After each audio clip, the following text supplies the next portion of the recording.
we're talking football because the OU football team starts practice this week.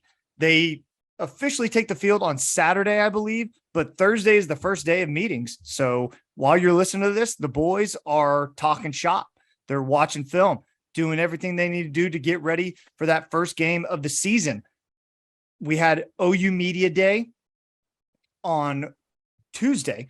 OU Media Day on Tuesday for the local media. We heard from Brent Venables, Ted Roof, Jeff Lebby, a lot of players. We will get to what they said in those press conferences in just a hot second. Let's go ahead and start with the Brent Venables press conference and kind of go through that. He talked for 27 minutes. Honestly, guys, it was a little more subdued. Succinct. Yeah. He looked kind of tired. He looked like a dude. He looked like a dude who recruited his ass off for a whole month. Yeah. Seriously. It's like needing a little bit of a break. He hasn't slept since January. Yeah. I mean, he really hasn't. Usually his pressers make me want to run through a brick wall, but this one had me kind of like taking a step back and level setting of, him reiterating 40% of the team has never taken a snap for OU football and 100% of the team hasn't seen any of the schemes, right? So they're currently working on all new things. And my expectations, they weren't lowered. I still think we should win the Big 12 and that should be our expectation. But they were level set in the sense of my expectations for us not being a little sloppy have now been lowered. I do think that we could be sloppy, but I also have faith that the coaching is really great and the team's very motivated, that our season, we will continuously progress rather than regress as we did last year. So just a little bit of a level set for me, but still a lot of expectations on my end. That's a really great point. Go ahead, Mark. Sorry. I was just going to say that's a really great point about regressing throughout the season and last year versus what he's expecting this season.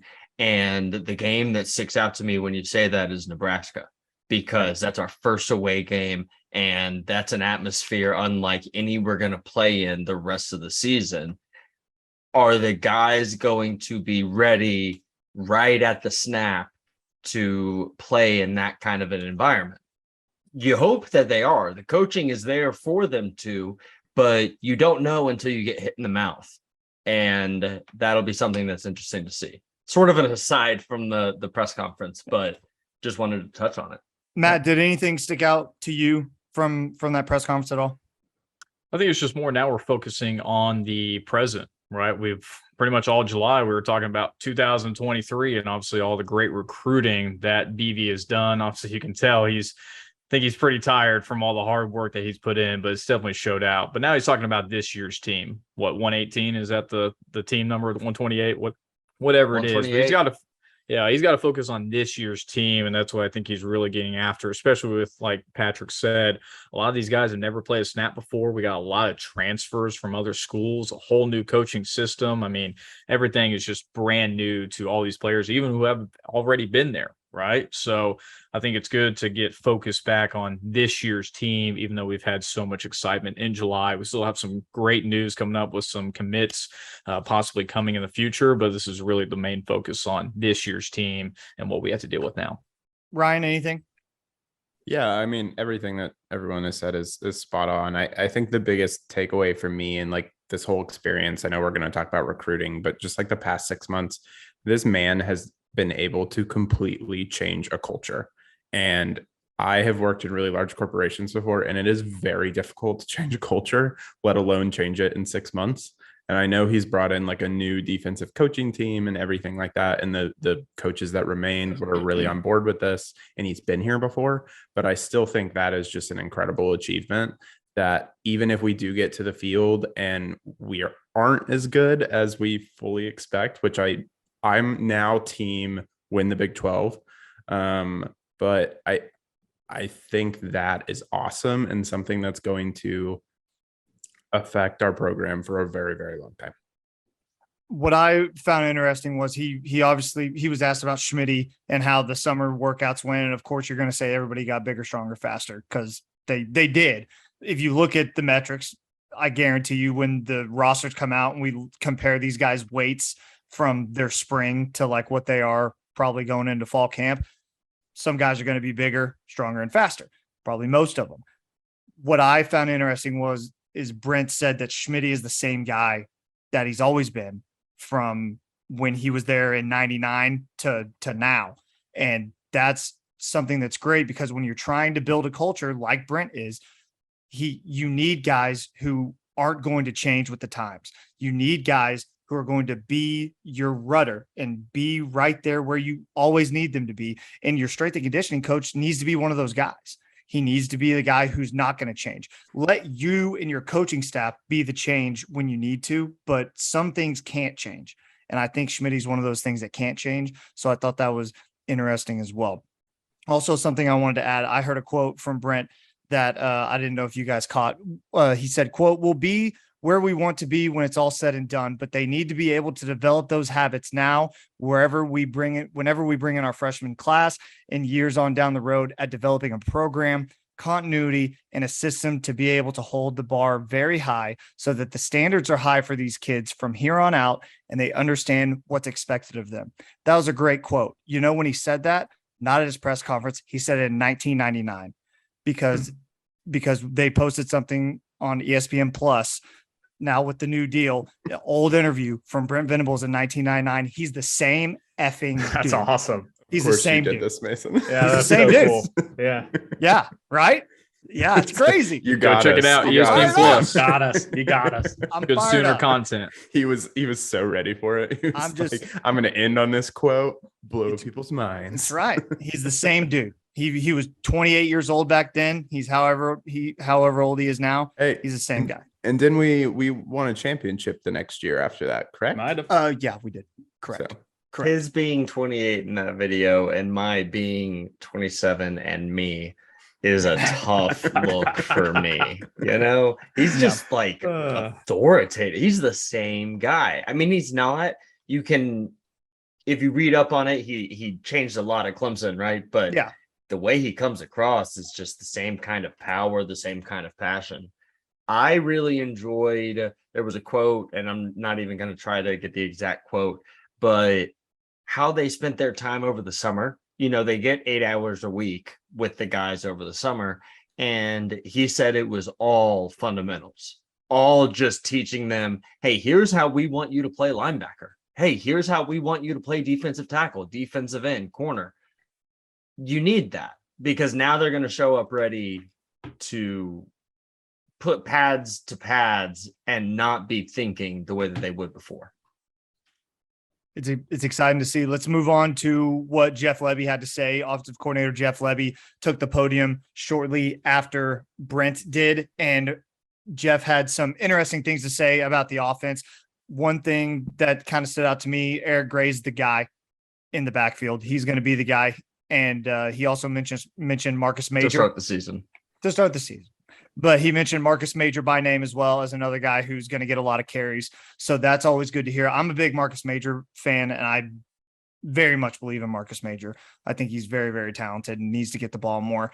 I thought another thing I thought was interesting was he called Marvin Mims and Drake Stoops some steady eddies in that receiver room. Because they're in a room full of unproven guys, and you kind of need those steady Eddie guys who have produced and you know what you're going to get out of them. He said Marvin Mims is the same guy every practice. Like he continues to be a consistent guy. Anybody else hear anything from Lebby that stuck out to you? I think for me, it was his mention of Braden Willis and how he's going to be more involved in a lot of packages. This is something like I expected coming into this year. I thought he would be more involved in this system, just the way Lebby runs his offense. But like just being an OU fan for so long, I feel like a lot of our really, really great offenses and, original offenses come when we utilize our tight ends more. So I'm excited to see that. And I'm excited to see Braden Willis get more playing time. Matt, anything from you? Yeah, I was going to say, I just want to see the physicality of the offensive line, because I think where OU has faltered in the past is that we rely too much on the passing game. We get away from the running game, just completely abandoned it. So I'm wondering to see how his offense is going to balance that. I know typically it is more of a pass-heavy offense, but we got some running backs. We got some dudes, but the offensive line's got to show up. They've got to be more physical. We've already talked about plenty of times with Smitty making everyone just bigger, faster, stronger. I actually just want to see it on the football field, them push around guys, them stay on their blocks, get on top of people. I want to see the run game really flourish because I don't think that the passing game is going to have that too much worry. But if we start relying on it too much, that's where we see some problems for sure. In kind of connection to that, Lebby spoke a little bit about his relationship with Bill Bedenbaugh. And I didn't realize how close these guys were, but apparently BB recruited Lebby out of high school, and those guys have just remained friends since then.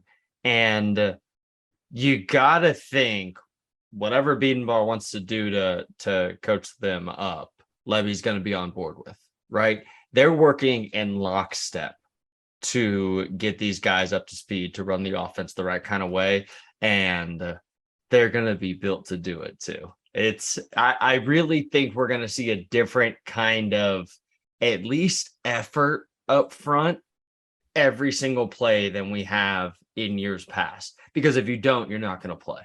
I really believe the leash is going to be short for these guys. Pat, anything to add? Yeah, I think the most exciting thing for me was when he mentioned DG's arm strength and throwing the deep ball. I cannot wait for that link up with Marvin Mims and DG. Hopefully that goes like it's planned and like we want it to go. And then secondly, I have to comment on the running backs again. He did speak positively about it. He did say that Eric Gray is being a professional and doing all the right things. And I'm just really hoping that that plays out like we want it to. Something Mark interesting. Yeah, go ahead, Mark. Go ahead, Mark. No, I mean, those are the no. I hope it works out really well too, right? But those are the things you say when someone is just kind of doing their job. yeah, You know, I'm worried about it. If he was blowing Jeff Lebby away, Jeff Lebby would be telling us he's Yeah. blowing him away, right? Because Marvin Mims, he says all these nice things about Marvin Mims. He's got a great word to say about Drake Stoops. And Eric Gray's just showing up. He's a real professional. We'll see, man. We've got a couple of talented freshmen. We've got Tawi Walker coming in, and Mason, I've got all the Marcus Major stock along with you. So I just don't know if Eric Gray ends up being the guy. Yeah. Before we move on, just the last thing to add to Matt's point about the run game and how we want to see that. I heard a stat earlier in the week. I think Dusty Dvorak was on the Oklahoma Breakdown, and he kind of brought to the table the fact that Jeff Lebby's offenses run more than you think they do. Run. And they run a lot. And people think that it's kind of the air raid thing because you saw Ole Miss and Matt Corral and you saw UCF and the gaudy numbers, but those teams run the ball. So I think Jeff Lebby's going to hitch his wagon to that run game, and they're going to have to find somebody. If it's not Eric Gray or Marcus Major, they're going to have to find somebody who can be the workhorse. So I think we're going to see, to Matt's point, I think we're going to see plenty of run game, and that offensive line is going to have to get their piss hot because they're going to have to block somebody downfield. And if there's anything I know about offensive linemen, it's that they like run blocking more than pass blocking because they want to go hit somebody instead of get hit on a pass rush. So I guarantee you Bedenbaugh's going to have those guys ready. And the offense moves fast. That's how you get 3 receivers with 70 plus catches year in and year out, in addition to as many run plays as Lebby is able to put on the field, because they're just go. It's another thing with offensive linemen. The guys last year would not be able to handle the pace that the offense is going to move at. These guys have to be ready to go in, and play out quickly, because we're not huddling or anything. It's to the line, you run a play. Ted Roof took the microphone, defensive coordinator, linebackers coach. I thought Ted Roof had a lot of interesting things to say. Pat, I want to start with you before we get too deep into this. Anything that Roof said stick out to you? Yeah, He talked for about 17 minutes. Sorry. Yeah, the highlight for me, and kind of going back to what Mark said about the summer and the work that they did with the guys in the summer, he said that there was improvement from the spring to now. And yeah, we expected that, but they only got 8 hours a week with these guys. And him saying it's a player-led team, the players got together, the players wanted to do the work, is just reiterating the theme that we have leaders in this team that are players who want to make the team better. And another, like an example of that was DG always getting the offense together, taking the big guys out. And I'm just really excited to continuously see that leadership within the players, not just the coaches. Can I piggyback go ahead, on that Ryan. too? Because I think that's a really important concept and a thought that like they are taking more leadership as players, but I think also that this coaching staff is allowing them to do that. And then like that is more of an expectation now. Like we are expecting you to stand up and do this and put yourself first and put yourself forward and lead this team to what it can be. And that's the people that they're looking for. And I don't know if that's necessarily been the case in the past. I think you're right. Matt, anything to add? Yeah, I think it's I'm more focused on the depth. I think this is it's been a long time since we've had this amount of depth at the linebacker position. So it's going to be really interesting to see who emerges from the rotation and can play and be on the field to be consistent, and really who becomes that kind of top dog. Because we've had guys in the past like Kenneth Murray. You just see those kind of guys that emerge and just are an absolute tackling machine. And I think linebackers, your defensive line, just feed off that when you're shooting the gap, making tackles. So I think that will be really fascinating to see who just really comes out on top and who can lead that core of guys. Mark? Yeah, I want to highlight something he said about Coach Ted Roof said about David Uwegbu and how he lost 20 pounds over the summer, just getting his body right for this coming season. That's incredible. That's really something. And you look at kind of like what Matt was saying, what he can bring to a linebacking core that includes 8 guys that were comfortable hitting the field. So I think it's going to be a strength that it hasn't been in a long time. We're going to be able to rotate guys on and off the field and not be thinking, oh God, where is the one guy we have that can tackle? Where's Jordan Evans? If he's not on the field, we're boned, Yeah. It's not going to be that way. I think it's important to note that Roof explained that they're straining these guys mentally as much as physically, and they're making these guys think and not just go out there and be robots, but know their job inside and out. And like Brent said, be 1/11th of the piece. That's all you need to do. Know your job and do it 100% every single time, and you're going to be a great defense. And I think that's something that this staff is going to instill in these guys. I thought it was great to hear Danny Stutzman and David Ugwebu mentioned by name by Roof as guys who have stood out and guys who are leaders in that room. Because like Matt mentioned, you got to have a guy like Kenneth Murray or Jordan Evans to be the anchor in that room who's just going to be a tackling machine. And I think that's going to be Stutzman or Ugwebu. Also, something that I really like that Roof said, and I don't know if you guys caught it or not, there was a question about how long they've been preparing, watching film over the summer for the first couple of games. And Roof said it's not for the first couple of games. And then when they asked him again for more information, they said, how many games? And he said several. And to me, that sounds like they're going to be halfway through the season and they've already done some sort of film study, the coaching staff, at least, not the players, but the coaching staff has done work, I would guess, up to the Texas game, because the Texas game makes the most sense. But this staff is taking it full on, and I'm sure it's not an abnormal thing. I guarantee you Division I staffs do a bunch of tape watching in the summer because that's all there really is to do. But to know that Ted Roof just said several. He's just said several. I'm gonna interpret that one differently. We're watching Bama already. That's right. We're going that. We've skipped the UTEP and Nebraska film. Screw Texas. Let's watch Bama. I'm with you, Pat. One step at a time. One step at a time. But yeah, I think I liked everything that Ted Roof had to say. When he was hired, I wasn't sure, because I didn't know anything about him. And I feel like every time I hear him talk, I feel more assured that he's the right guy to be in the position that he is. Because you're not relying 100% on Roof. You're relying on Roof and the staff around him. And that makes me feel a lot better. Because like we've said from the beginning, the staff that they built at least on the defensive side is great. Is very good. Anything else you heard from Media Day before we move on to Pat's hot take of the week? No, just I like that Ted Roof is going to be the hand on the wheel that doesn't mind if Brent, pulls the wheel over a little bit from time to time. It seems like that's the role he'll take, and he seems perfect for it.